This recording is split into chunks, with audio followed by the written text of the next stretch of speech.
Good afternoon, students. Let everyone join for a few minutes, then we'll start the class.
Yes, last class discuss किया था.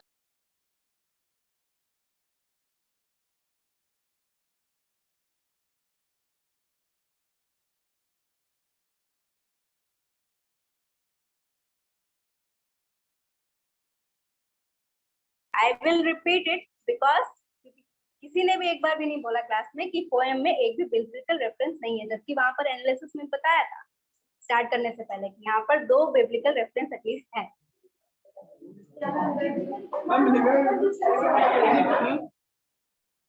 सबको share किया है PDF group में, वो open करिए. डॉक फाइल एक ओपन भेजी है अबाउट द पोएम, वो ओपन करिए सब कोई.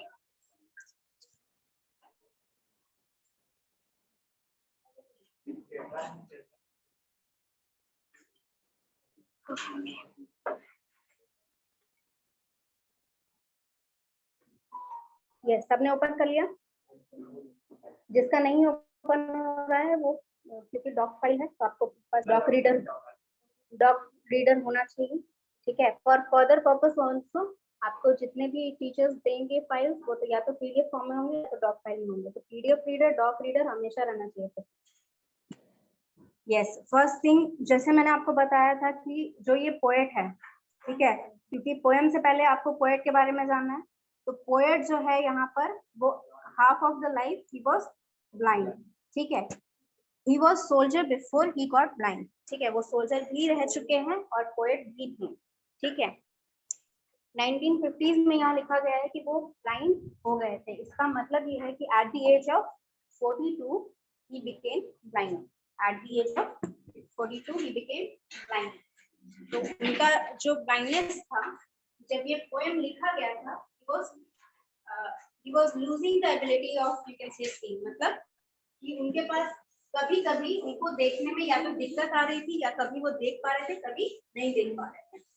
That is the time when he wrote this poem. ये particular poem उन्होंने तभी लिखी जब he was suffering from some illness, जिसकी वजह से उनको आंखों की रोशनी धीरे धीरे जा रही थी. धीरे धीरे जाना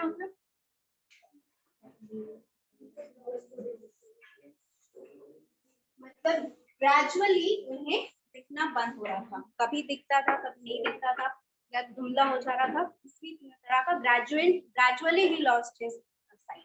ठीक है, मतलब एकदम से एकाएक नहीं गया, ग्रेजुअली उनका धीरे धीरे साइट का जो एबिलिटी है वो लूज हुआ. तो जब उनके पास था साइट, ठीक है, but he was having troubles. जब उनके पास साइट था but he was having some troubles, that time the poem was written. तो सिचुएशन क्लियर हो गया। This poem is a sonnet. Sonnet क्या होता है? 14 लाइन्स का कोई पोएम सोनेट होता है। बट इसमें यहाँ पर दो पार्ट है, ठीक है। पहला पार्ट है द फर्स्ट ऑक्टेट, यानी कि पहली जो 8 लाइन है, ठीक है, that is first part. Second part is the other 6 lines. Difference क्या है यहाँ पर? There is a turn in the poem. What do you mean by turn? Poem में अगर टर्न हो रहा है इसका मतलब क्या? क्योंकि पोएट का जो बोलने का तरीका है, यानी कि जो एटीट्यूड है वो चेंज हो रहा है। मींस द फर्स्ट 8 लाइन उन्होंने कुछ और एटीट्यूड में लिखा है पोएम, कुछ और फीलिंग्स के साथ लिखा है। आफ्टर दैट जो 6 लाइनें हैं वो उन्होंने कुछ और फीलिंग्स या कुछ और एटीट्यूड के साथ लिखी है। अंडरस्टूड? तो इसमें इसीलिए जहां पर 6 लाइन जो सेकेंड पार्ट है, जो 6 लाइन का टर्न है, वहां पर यहाँ पर अगर पूछा जाए कि टर्न क्या है तो आपको क्या लिखना है? चेंज इन हैंड लिखना है। तो आपका पोएट जिस तरीके से लिख रहा है या बात कर रहा है उस तरह में चेंज आना, ठीक है। यहाँ पर राइम स्कीम जो है, because there are 14 lines only, यहाँ पर राइम स्कीम भी देखिए, फर्स्ट ऑक्टेट की अलग है, नेक्स्ट 6 लाइन की अलग है, ठीक है। फर्स्ट ऑक्टेट की क्या है? ABBA ABBA। सेकेंड में CDE CDE, ठीक है। ये आपका राइम स्कीम में कोई दिक्कत नहीं है। समझ में आ रहा है क्या है rhyme scheme? Rhyme scheme is the last word of the sentence is rhyming, ठीक है। मतलब कि यहाँ देखिए वाइड हाइट, ये BB हो गया, bend bend AA, again it is repeated, ठीक है। लास्ट 6 लाइन में CDE है, मतलब यहाँ पर नीड है, स्पीड है, बेस्ट है, रेस्ट है, स्टे है, वेट है। अंडरस्टूड? जहां पर जिस सीरीज, यहाँ देखिए आपका जो स्पेंड है, तो स्पेंड है यहाँ पर, नहीं नीचे बेंड, यस बेंड, यहाँ पर बेंड, ठीक है। Spend bend, height wide height, ठीक है। ये AABB बीच में, यहाँ पर ABBA। अंडरस्टूड? लास्ट में भी देखिएगा आप, स्पीड है, कहाँ पर नीड और speed, CC, best and rest, BB, state and wait, ठीक है। अलग अलग लेटर्स इसलिए यूज किए जाते हैं जब आपका अलग अलग राइमिंग जो वर्ड है वो अलग अलग यूज हो रहा है, ठीक है। जैसे अगर मैं बोलूं कि tree, free and one more word rhyming, free, sea free free, that means ये AAA है, ठीक है। अगर मैं बोलूं कि tree, free, late and wait, that means AABB, ठीक है। मतलब जिस राइम में जिस तरह का राइमिंग हो रहा है उस तरह से लेटर आपसे चेंज कर। अभी किसी को कोई डाउट? ओके, चलिए। Then last thing is meter. Meter क्या होता है? Meter according to the poem, poetry में मीटर का मतलब पता है किसी को? ना भी बोला जा सकता है, नहीं पता। हाँ, तो मीटर जो है आपका, मीटर का मतलब होता है कि द पॉइंट ऑफ स्ट्रेस, मतलब आप किस तरह से स्ट्रेस डाल रहे हैं जब आप सेंटेंस एंड कर रहे हैं। तो यहाँ पर जो मीटर है वो है एम्बिक पेंटामीटर। एम्बिक पेंटामीटर का मतलब होता है कि जो पहली लाइन है उसका सेंटेंस जब एंड कर रहा है तब स्ट्रेस नहीं है, जब दूसरी लाइन का सेंटेंस एंड कर रहा है तो उस पर बहुत ज्यादा स्ट्रेस है, ठीक है। जैसे कि अगर पहली लाइन में ट्री है तो it is I saw a tree, it is in a flow. Next line में अगर फ्री है, इट मेक्स मी फ्री, तो it makes me free, that means यहाँ पर स्ट्रेस है।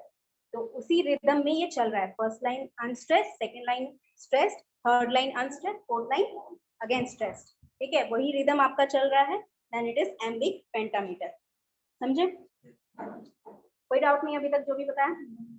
Now look at the analysis.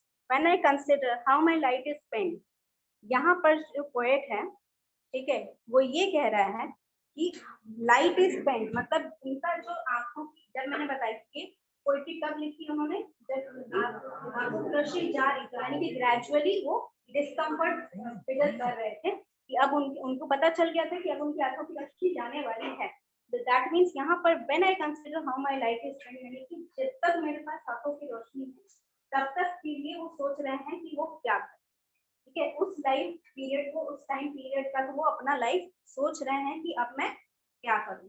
ठीक है, era half my days, era का लिख लो, what do you mean by era? Era means before, this era means time. इन दोनों में अंतर होता है। ये एरा मतलब टाइम, ठीक है, द एरा ऑफ माइक्रोसॉफ्ट, मतलब कि जब उसका टाइम चल रहा था। ये एरा ERE मतलब बिफोर। कौन सा होगा, ये टाइम होगा या बिफोर होगा? एरा ERE है ना, ERE है। सेकंड लाइन देखिए, हाँ, era of my days, before half my days मतलब यस, हमें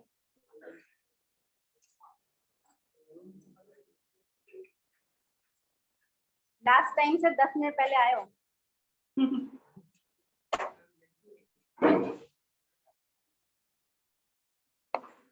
आपको पता है कि ये रूट थोड़ा ट्रैफिक वाला रहता है, तो उस हिसाब से ही टाइम ड्यूरेशन मैनेज करके निकलना है।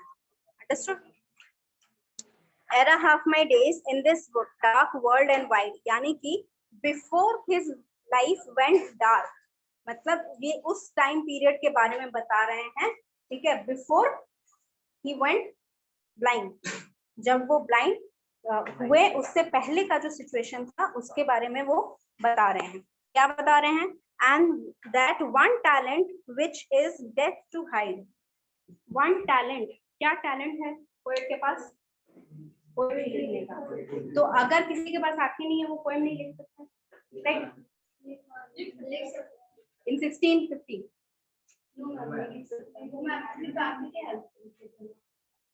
नहीं बचे वो, उन्होंने खुद लिखा।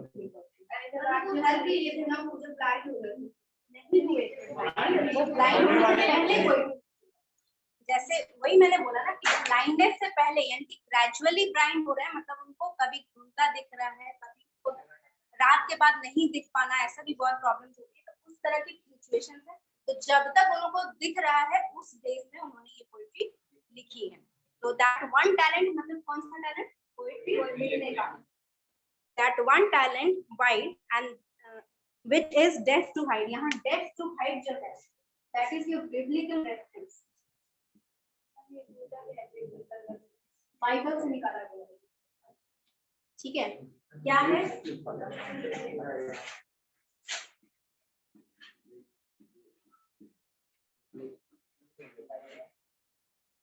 मैथ्यू 23 में एक स्टोरी सुनाई गई है जहां पर एक सर्वेंट ने पैसे के लिए अपना टैलेंट बेच दिया। दैट मींस कि मतलब जो भी उसका टैलेंट था उसने किसी और को वो चीज दे दी। कैसे दे सकते हैं टैलेंट?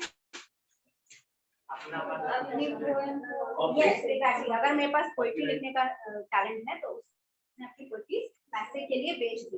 ठीक है, गाना गाने का नहीं, लिरिक्स लिखने का, लिरिक्स लिखने का जो टैलेंट है उसने वो पैसे के लिए बेच दिया। Why is it consider death to hide? Death to hide से इसका क्या रिलेशन हुआ? नहीं छुपाना चाह रहे। There is nothing about hide here, this is about death. मतलब डेथ एक तरह से ये डेथ हो जाना कि आप अपना टैलेंट किसी और को बेच रहे हैं for money. You are degrading your talent, the gift that the god has given you. आप उसे डिग्रेड कर रहे हैं, आप उसे नीचा दिखा रहे हैं, पैसों के लिए काम कर रहे हैं। अंडरस्टूड? तो ये आपका डेथ टू हाइड वाला रेफरेंस है, बिब्लिकल रेफरेंस। ठीक है, समझ में आ गया? यहाँ डेथ टू हाइड अगर पूछा जाएगा तो ना ही ये इसका मीनिंग बताना है और ना ही इसका कोई रिलेशन है। यहाँ पर सिर्फ लिख देना कि बिब्लिकल रेफरेंस है। It is about a servant who sold his talent for money. ठीक है, that is why it is related because what? क्या रिलेशन है इसका पोएट से? नहीं, didn't do that ना। He felt like, ठीक है, उसे ऐसा लग रहा है कि अब तो वो उसके पास आंखों की रोशनी रही नहीं, तो अब वो क्या करेगा अपने टैलेंट को? बेचेगा नहीं, बेच सकता, वो उसके लिए डेट के समान है, वो बेच तो सकता नहीं। That means he is considering कि आफ्टर ही वेंट ब्लाइंड वो उस टैलेंट का क्या करे, ठीक है। आफ्टर ही वेंट ब्लाइंड, उसे तो गिफ्ट दिया भगवान ने कि आप पोएट्री लिख सकते हैं, तो वो गिफ्ट है गॉड की तरफ से, तो उसका गिफ्ट का यूटिलाइज करने के लिए उसके पास एबिलिटी खत्म होगी। That means he is feeling guilty himself कि मुझे गिफ्ट तो मिला बट मैं इसको यूटिलाइज नहीं कर रहा। अंडरस्टूड? तो ये रेफरेंस पता चल गया डेट टू हाइड का क्या रेफरेंस है यहाँ पर। Next is lost with me useless though my soul more bent to serve there with my maker. Lost का मीनिंग लिखो।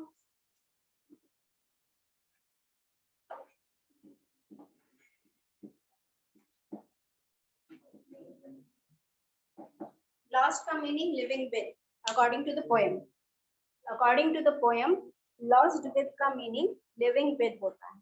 Lost living with me useless, यानी कि क्या उनके पास यूजलेस हो गया टैलेंट, टैलेंट उनका जो टैलेंट है पोएम लिखने का वो उनके लिए यूजलेस हो गया आफ्टर इवेंट 9। अंडरस्टूड? तो यहाँ पर lost with me useless though my soul more bent to serve there with my maker, मतलब सोल जो है उनकी जो खुद की सोल है वो क्या कर रही है, वो गॉड को सर्व करना चाहते हैं। That means he is not making excuses, he actually has lost the ability to serve his lord. तो वो क्या चाह रहे हैं, वो एबिलिटी चाह रहे हैं हम। कुंदन कुमार आपके बैच में है कोई? कुंदन कुमार आपके बैच में? हे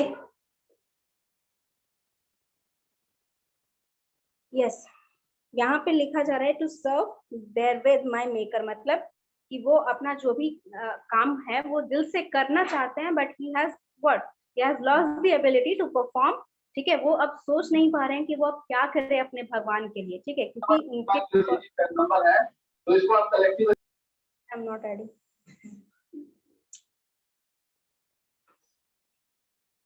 ये क्लास होती है record and this is what happens in recording class.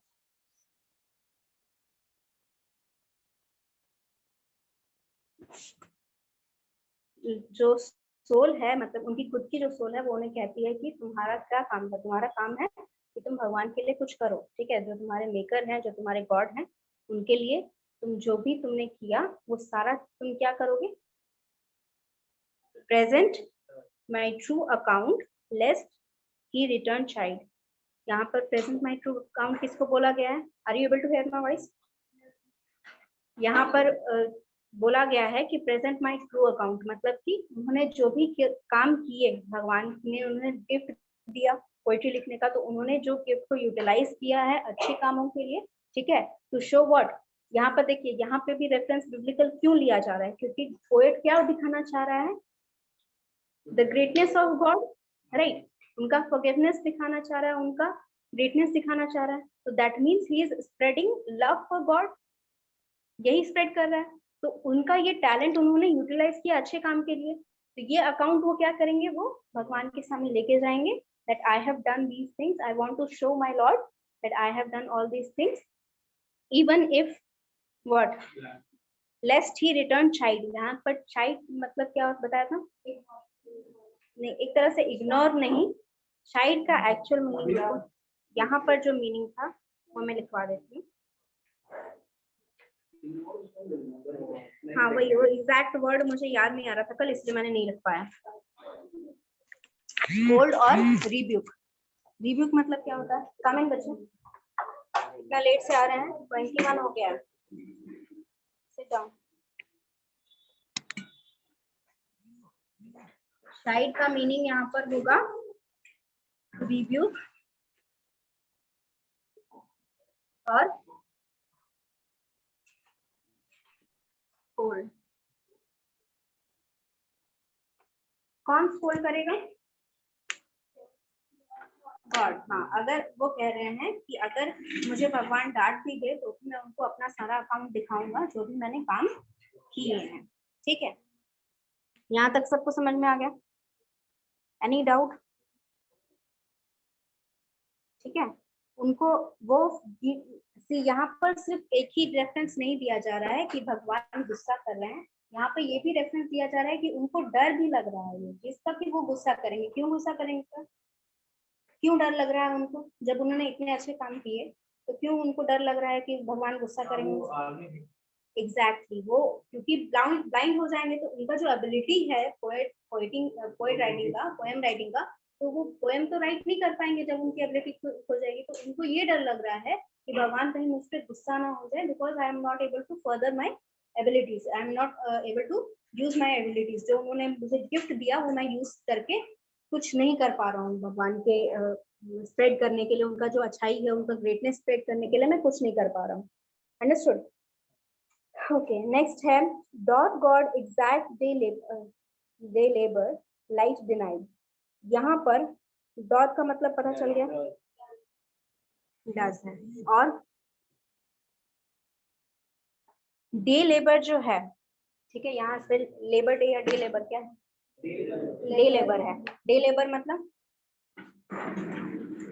अच्छा ये जो मैं लिखवा रही हूँ लिख रहे हो कि नहीं लिख रहे? हाँ, ये लिख के रखना, ठीक है, समझने में आसानी पड़ेगा इसके एनालिसिस के लिए। Dot God exact day labour light denied, यहाँ पर ये कहा जा रहा है कि वर्क जो उनका जो भी काम वो दिन भर में करते हैं, ठीक है, does God exact day labour मतलब गॉड को वो बता रहे हैं, ठीक है, क्योंकि कोटेड है, देखिए आपका कोटेड है, कोटेड मतलब वो डायरेक्ट सेंटेंस बोला जा रहा है, वो भगवान को बता रहे हैं, पोएट बता रहे हैं भगवान को कि आपने जो मुझे दिन भर में काम करने दिया उसके लिए तो मुझे रोशनी छीन ली गई है, तो अब मैं कैसे करूं? Right, because after what after fear what comes? Negativity नहीं, ही इज क्वेश्चनिंग कि अब मेरे पास तो कोई रास्ता नहीं रह गया, अब आप ही बताइए क्या करें, राइट? तो he is questioning God that जो दिन भर का काम है वो मुझे लाइट तो डिनाई कर दिया आपने, ठीक है, यू हैव मेरे से जो एबिलिटी है देखने की, छोड़ दे बच्चे, छोड़ दे, और आप लोग लेट आना बंद कर दीजिए, ठीक है।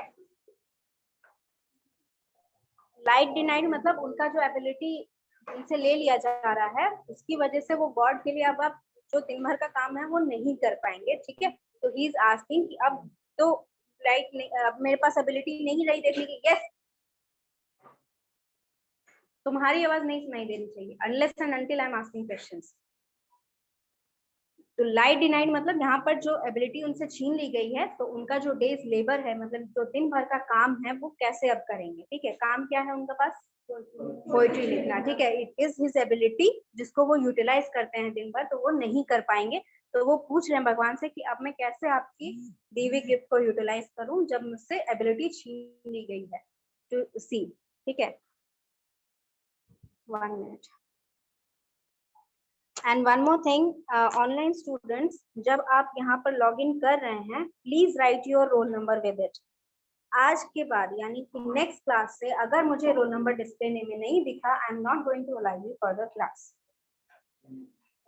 ये आज ही बता दे रही हूँ और नेक्स्ट क्लास में ये इम्प्लीमेंट होना चाहिए, ठीक है। So if your friends ask कि क्यों उनको अलाउ नहीं किया जा रहा है क्लास में, तो उनको रिमाइंड करा दीजिए कि right your roll number in your display name. जिनका नहीं लिखा हुआ है at least right your ID number, समझे? Where are we? Yes. Light nine. Sorry. हाँ, I fondly ask, but मतलब यहाँ पर fondly ask क्या, उसने भगवान से पूछा, ये क्वेश्चन जो है dot God exact day labour light denied, ये क्वेश्चन उन्होंने भगवान से पूछा, I fondly ask, यहाँ पर खत्म हुआ। But patience, what is patient?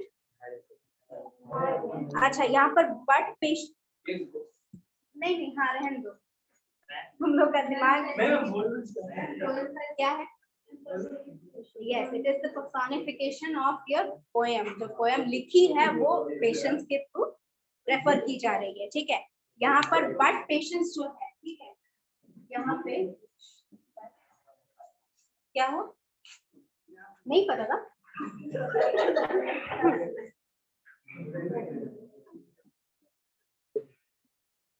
यहाँ पर बट जो है वो बट क्यों लगा है? अच्छा, बट कब लगता है? बट आप कब यूज करते हैं? किस तरह का जोड़ना होता है? What type of sentences can be joined if you are using but?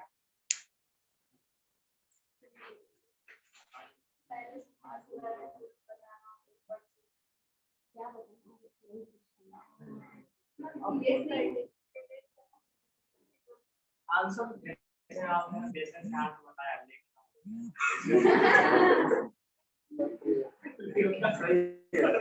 When you are joining two sentences that contains opposite meanings, यानी कि एक अगर पॉजिटिव है तो दूसरा नेगेटिव रहेगा, या एक नेगेटिव है तो दूसरा पॉजिटिव रहेगा। तो यहाँ पर बट जो है बट सिग्निफाइज करता है टर्न को, जो आपका आफ्टर 8 सेंटेंसेस जो 6 सेंटेंसेस का नीचे टर्न आ रहा है, change of attitude, that signifies your turn. समझे? पोएट्री है, बहुत डेप्थ मीनिंग है, समझे? And what is patience?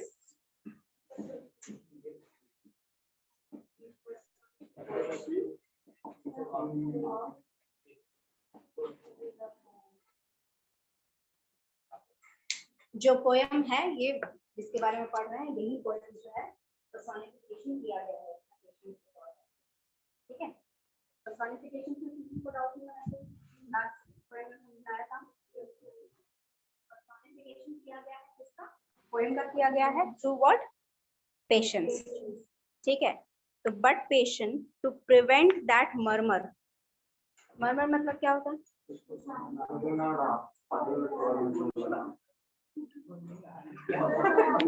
यहाँ पर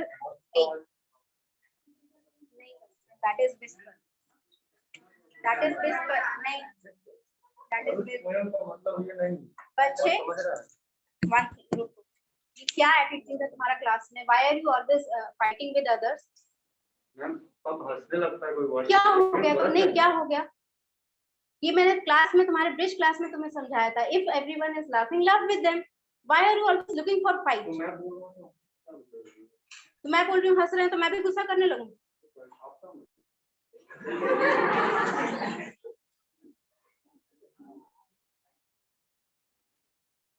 The thing is ना, इस एटीट्यूड के साथ you are never going to get ahead। ठीक है, ये चीज मुझे कुछ नहीं होगा यहाँ पर, मेरा यहाँ पर काम चल रहा है, मेरा पढ़ाना काम है, मैं पढ़ा रही हूँ, but you will be sitting right here where you are sitting, not figuratively। नहीं, I am just saying कि there is something that is called teamwork। अगर आपके पास टीम वर्क वाला एबिलिटी नहीं है तो आप आज के जमाने में कहीं भी काम नहीं कर सकते, एंड आई मीन इट, कहीं भी नहीं। Try to be a team player. ठीक है, ऐसा बहुत सारा सिचुएशन आता है जहां पर आपको मन करेगा कि थप्पड़ मार दे सामने वाले के, लेकिन अगर मार देंगे ना तो उसका नहीं आपका नुकसान होगा, इतना जान लो। Anger is nothing but your own worst enemy. If you can't control your anger, that means you are क्या कर रहे हो? सांप को दूध पिला रहे हो तुम। तुम्हारा ही खुद का फ्यूचर तुम अपने हाथों बर्बाद कर रहे हो। बहुत बड़ी वाली है हमारी बात। यस, मर्मर यहाँ पर मतलब क्या होगा इसका? जो क्वेश्चन उन्होंने पूछा, ठीक है, dot God exact day labour light day night, यहाँ पर जो क्वेश्चन पूछा गया that is your low voice question. मतलब उन्होंने जो क्वेश्चन या कंप्लेन भी कर, ठीक है, एक तरह से कंप्लेन किया उन्होंने। मैम तो मैं मधुर स्वर में बोला हूँ कि मधुर स्वर में बोलना था, इसमें ये गलत हुआ था। मधुर स्वर कहाँ पर? यहाँ पर मतलब यहाँ पर पोयम जो नहीं, मधुर का मतलब वर्ड में ही बोल। मधुर का मतलब क्या होता है? मधुर का मतलब मीठा स्वर। तो मीठा कहाँ लिखा है? तो मरमर का मतलब क्या होगा? धीरे आवाज में, नहीं मरमर, धीरे आवाज में। हाँ। तो धीरे आवाज में बोलने को हम ये नहीं कर सकते कि मतलब मीठा स्वर नहीं कर सकते। बस यही।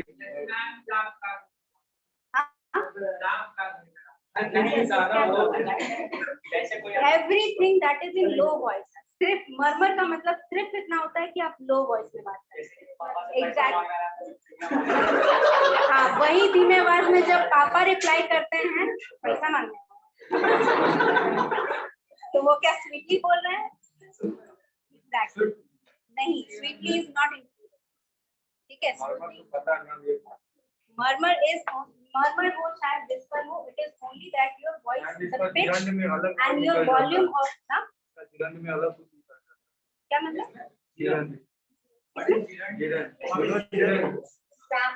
सुनना समझना पता चले, तो बता दोगे तो क्या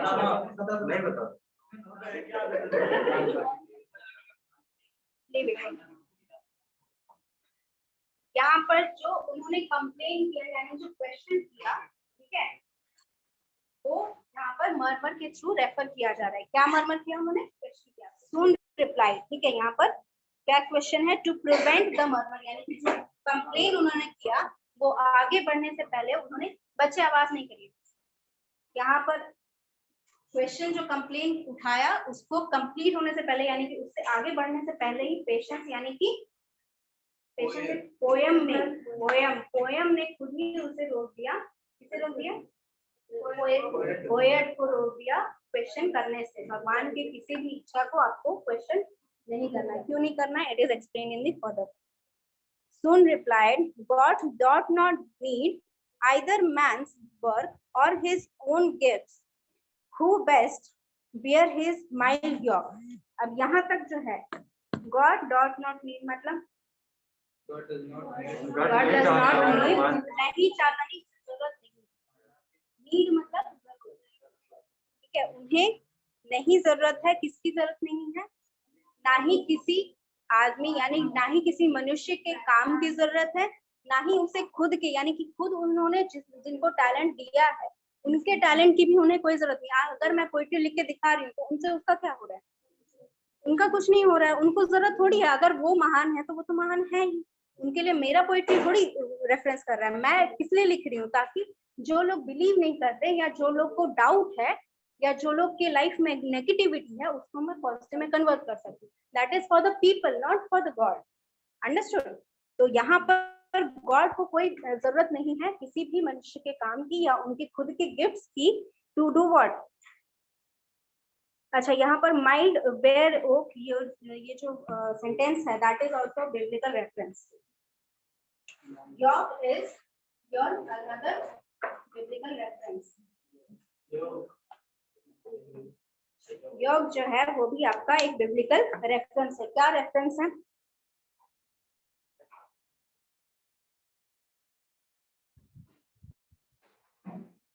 यहाँ पर अगेन वही स्टोरी है, ठीक है, नहीं नॉट दैट वन, ठीक है, मतलब जितना उसके पास है उतना ही से वो मतलब सर्व कर रहा है। हाँ, योग का एक्चुअल मीनिंग इज डिफरेंट। यहाँ पर जो मतलब है, ठीक है, योग मतलब उसको भी बोलते हैं, अंडा का जो येलो पार्ट होता है उसको भी बोलते हैं, बट यहाँ पर जो मीनिंग है बिब्लिकल रेफरेंस ये दिया गया है। इसका कहने का यहाँ पर मतलब ये है कि अगर जो यहाँ पर जो स्टोरी थी उसमें जो पर्सन था वो कोई भी काम करता था, ठीक है, तो बहुत कॉन्फिडेंस के साथ करता था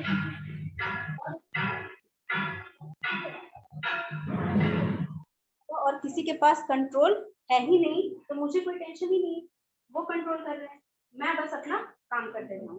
that is the reference of योग। मतलब भगवान मतलब उन लोगों को, ठीक है, उन जैसे लोगों को जिनको भगवान पे इतना कॉन्फिडेंस है कि वो सब संभाल लेंगे, मुझे बस अपना काम करना है। That are the one person who are what, the best man, the best person for god are what, who believes them that they are the one control, जो गॉड है वो कंट्रोल कर रहे हैं, मुझे बस अपना काम जो मुझे मिला है वो मुझे करना है, ठीक है। those are the one who serve best to the God, ठीक है, यहाँ तक समझ में आ गया। they serve him best, यहाँ तक ये सेंटेंस पूरा कंप्लीट हो गया, ठीक है। कौन सर्व करता है बेस्ट, ये आपका योग का रेफरेंस है पूरा। वो सेंटेंस जो है वो पूरा यही मीनिंग कर रहा है कि वो लोग जो भगवान के ऊपर सब कुछ छोड़ देते हैं because they think that he is the one in control and we are the only one to do the job, ठीक है।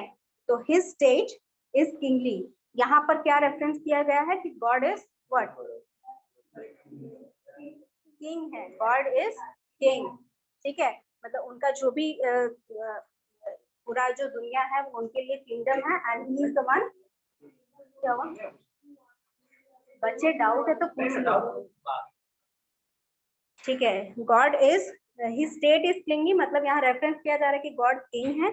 Thousands at his beating speed, मतलब 1000 एट हिज बिटिंग स्पीड, मतलब गॉड के किंगडम में, जो इतनी बड़ी उनकी किंगडम है, हजारों ऐसे लोग हैं जो उनके एक कमांड पे 7 समुद्र पार जा सकते हैं, कुछ भी काम करते हैं, ठीक है। This is the reference in the next 2 lines.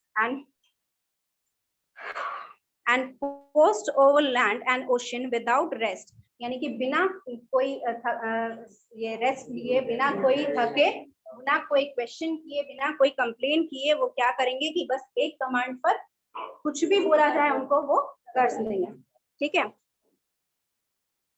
Okay, next is they also serve who only stand and wait.